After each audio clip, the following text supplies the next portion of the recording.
The court considers Mr. Folk to be particularly violent, dangerous, and callous.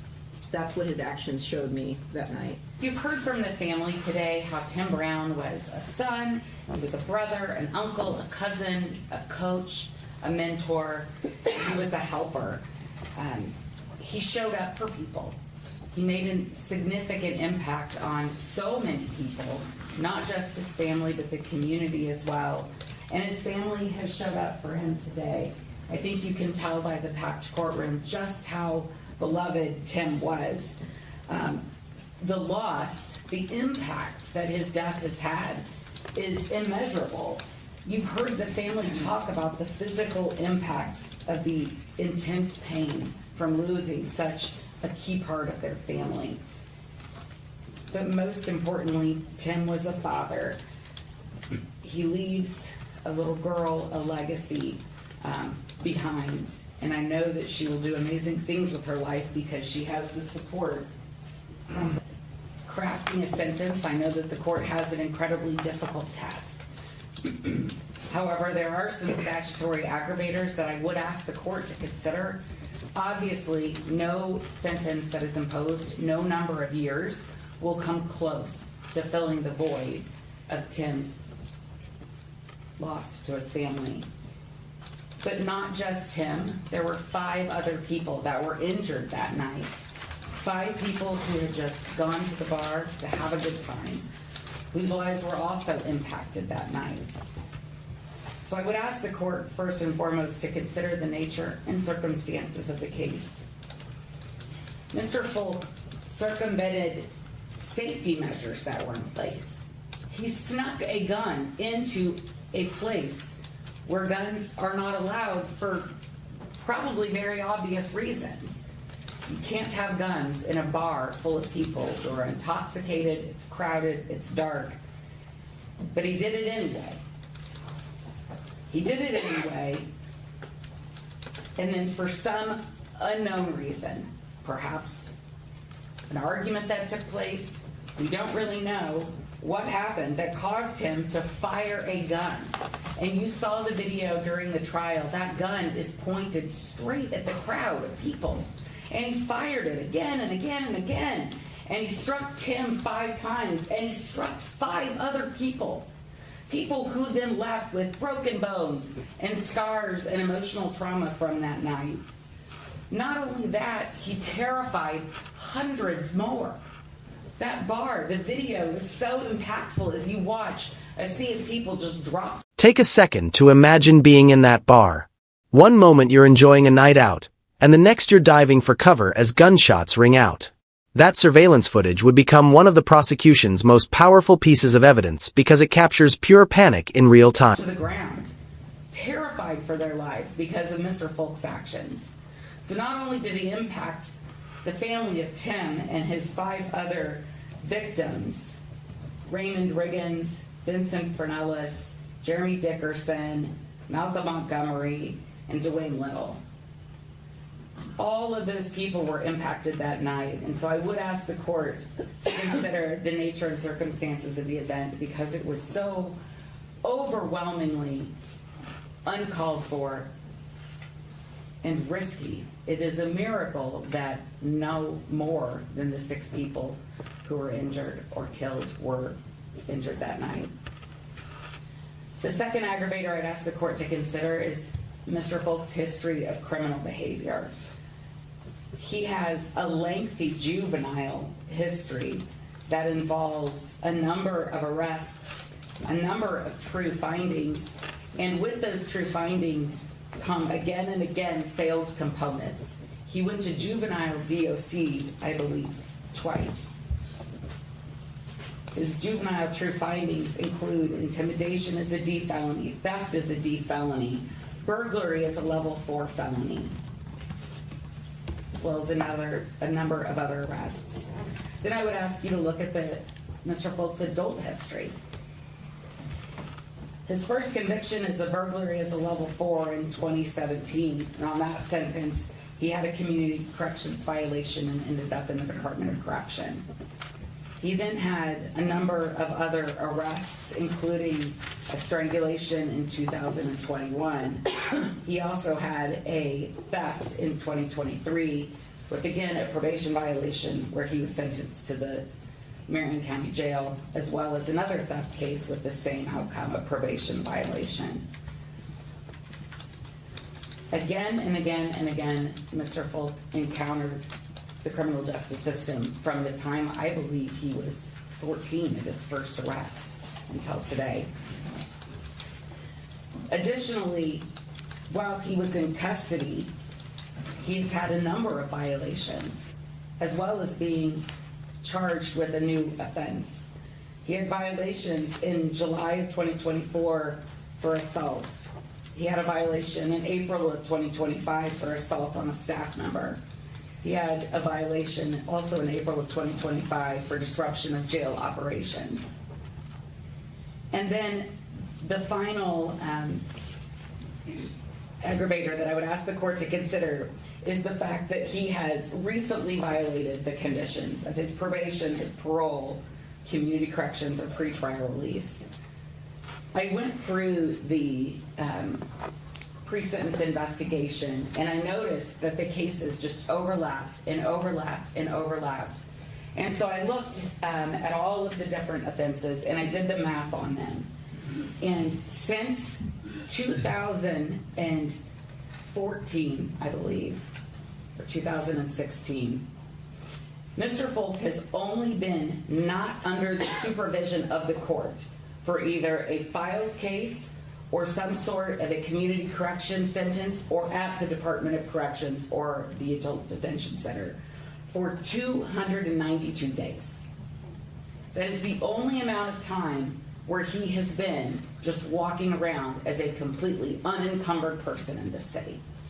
The entire rest of his life has been committing one offense after another, after another, after another. At times, only a week to 2 weeks in between. He was on pretrial release, or on probation, I apologize, for 2 offenses when this offense was occurred. So I would ask the court to consider all of those aggravators. There are some mitigators that the court could potentially consider. However, I think the only one that really, truly, potentially applies is the fact that Mr. Folk has children, and that it would be a hardship on them. But I would argue that it's not necessarily an undue hardship, because I don't know what kind of impact he was having on their life when, again, he is constantly being arrested, constantly serving sentences. No other mitigator applies, because this crime was harmful to so many people, and it threatened the harm of so many others. There's no indication that this wouldn't reoccur. There's no indication that this wasn't provoked in some way. And he is incredibly unlikely to respond affirmatively to any type of reduced or community corrections type sentence. So based on all of these aggravators, I would ask the court to impose an aggravated sentence. I would ask the court for count 1 to impose a time of 63 years for the murder of Tim Brown. I would ask the court for counts 2, the battery with a deadly weapon on Raymond Riggins, to impose a sentence of 5 years. The same for count 3 for Benson Fernellis, a sentence of 5 years. For count 4, the aggravated battery of Malcolm Montgomery, I would ask the court to sentence Mr. Folk to 14 years. For counts 5 and 6, the battery with a deadly weapon on Jeremy Dickerson and Dwayne Little, I would ask the court to sentence Mr. Folk to 5 years for each of those crimes. Additionally, because we have 6 different victims here, I would ask the court to impose each of these counts consecutively. I believe, if I've done the math correctly, that's a total sentence of 97 years. I think that is appropriate when the court weighs the aggravators and the mitigators in this case. And I think that 97 years will not come close to making it up for the family with what they've lost. It won't come close to making the other 5 victims whole again. But it will hold Mr. Folk accountable in the most appropriate way under the law. Right, defense argument, please. Yes, Judge. I think there are two statutory aggravators. I think number two, the history of criminal and delinquent behavior is an aggravator to consider. I also think that the recent violation of probation, number 6, is also an appropriate mitigator for the aggravator for the court to consider.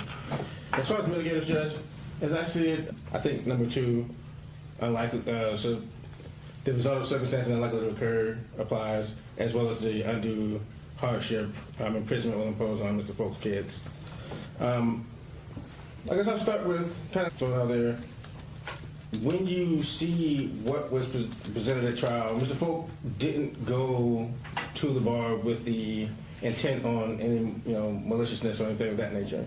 What we know is he was at another bar beforehand. Everything was fine. He's outside dancing. He's having a good time at Land Sharks when he's first there. I think I agree. There's nothing that. Now the defense is trying a very different strategy. They're not arguing that the shooting didn't happen. They're arguing intent. In sentencing hearings, even when guilt has already been established, the defendant's state of mind can still affect how harsh the punishment ultimately becomes. Based on the case, as far as what happened inside the bar, I agree with that. But I started to say, he's not someone who went into this situation knowing what was going to happen. I think this is the result of bad decisions that compounded is essentially what happened here. It's not someone who went in, kind of with this evil intent to do harm to anyone in the bar.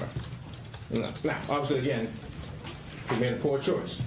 But I ask that you separate that from kind of some things that we know about Mr. Folk. We know he does have 4 children, 2 sets of twins, that he was active and, engaged in their life.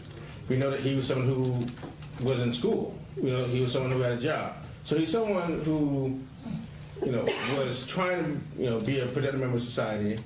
I think looking at the PSI, kind of the juvenile things that the prosecutor talked about are kind of indicative of instability as a child, and things that happened to him as a kid.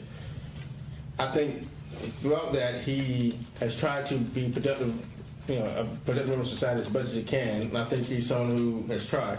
So I started to say, Judge, I don't think he is someone who could be considered the worst of the worst. He's not someone who, had nothing going for himself.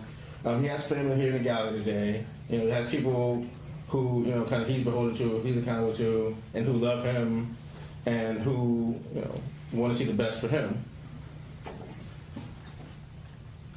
Looking at all these things, Judge, I think I would ask the court to consider, based on kind of the speed and the chaos, to run some of these counts concurrently and not run them all consecutively.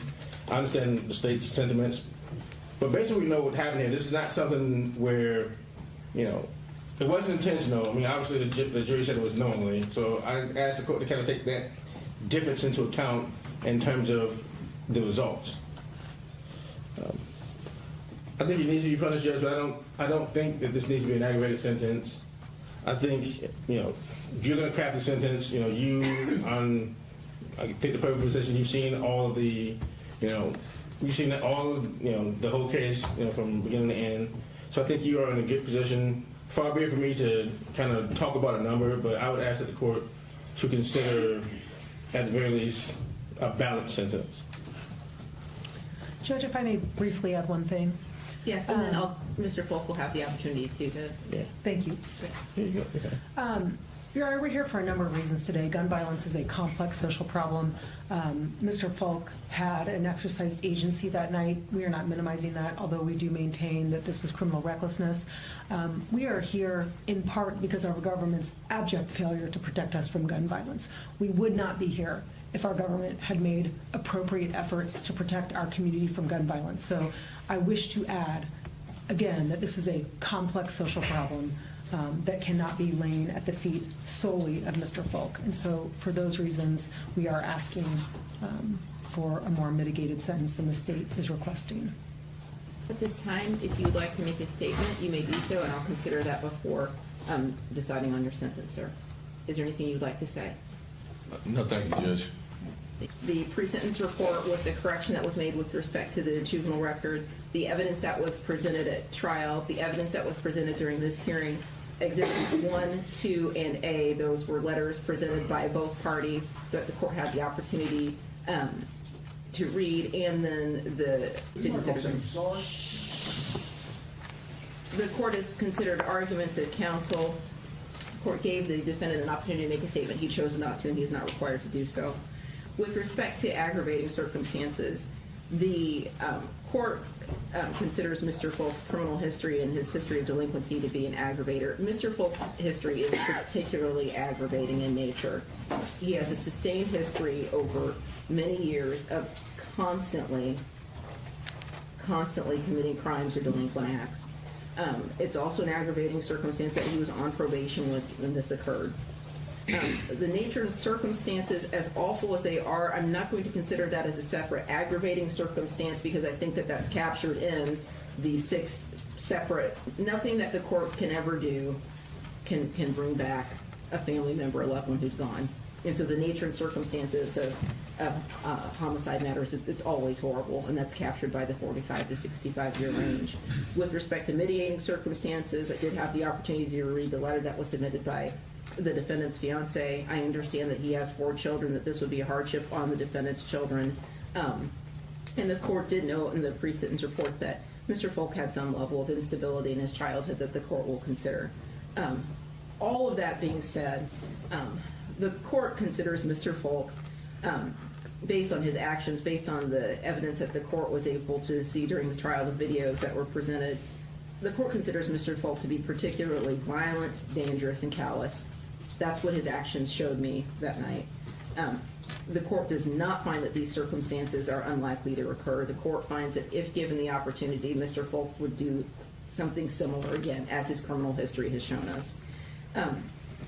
And none of us know exactly what Mr. Folk planned to do when he went into the bar, but the evidence shows that at some level, Mr. Folk made a decision that he was going to arm himself for some reason when he was inside the bar. His actions of retrieving the firearm from the individual that was with him, and then later using the gun, I don't know what he was planning on doing, but he made a decision that he was going to ready himself to use a firearm. Then he used that firearm in a crowded bar filled with people and shot the firearm many, many times. This isn't a circumstance, this is as awful as it would be, this isn't a circumstance where he shot at one person and then hit someone that was on the other side of a wall. You were in that bar, you saw all those individuals there, and you fired multiple times moving around in the bar. I don't know why you did that, but you were aware of what you were doing.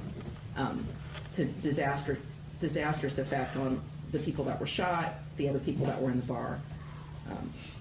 6 individuals were shot, 1 was killed, many people were traumatized as you saw everyone running out of the bar, ducking, hiding. It was a completely chaotic, scary scene that was caused. Given all that, I don't believe that concurrent sentences would be appropriate. Consecutive sentences are appropriate in this matter because all of these 6 individuals deserve separate sentences. That is what is fair and appropriate. And given the aggravators and mitigators and balancing those, a mitigating sentence as to each of those counts also would not be appropriate. Each of these counts deserves to be served consecutively, and each requires an aggravated sentence. That is what's fair and appropriate. So for count 1, the sentence will be 60 years.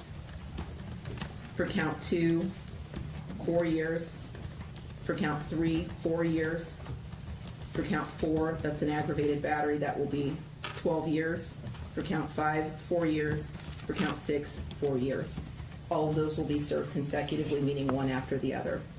I'm going to find you indigent to court costs. I'm not going to order a fine in this matter. Sir, you have the right to appeal both the conviction and the sentence. If you want to appeal, you need to let me know, because you only have 30 days to do so. You'll waive your appellate rights if you don't let me know within those 30 days. I can appoint the public defender agency to represent you now for purposes of appeal. Would you like me to appoint proper counsel to represent you? Yes, ma'am. Proper counsel is appointed. Is there anything else from either party at this time? Judge, I just wanted to clarify that all of those sentences will be served in the Department of Corrections. All of those will be served in the Department of Corrections. And then I'm going to set a date for the level 6 matter. And again, looking at the charge that was filed and looking at the probable cause affidavit in that matter, that feels like a one-day jury trial to me. About how far out should I set this? Judge, maybe 6 weeks, I would say. That's fine with the state. Would parties like that to be set on June 18th?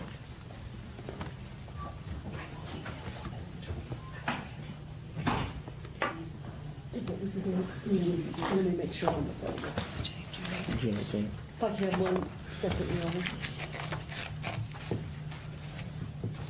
And it's one count of battery on a public safety official. It's fine. Yeah, that's fine with the state. Right, June 18th at 8:30 is the jury trial date, and then I'll set a final pre-trial date.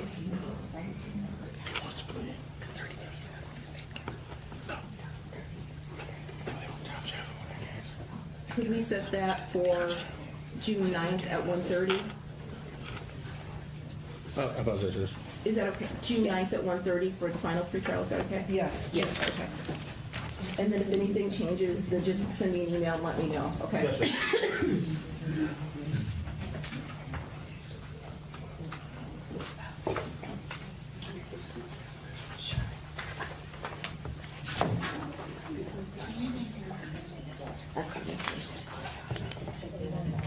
Okay, and then I am going to ask everyone in the gallery that was here for the sentencing on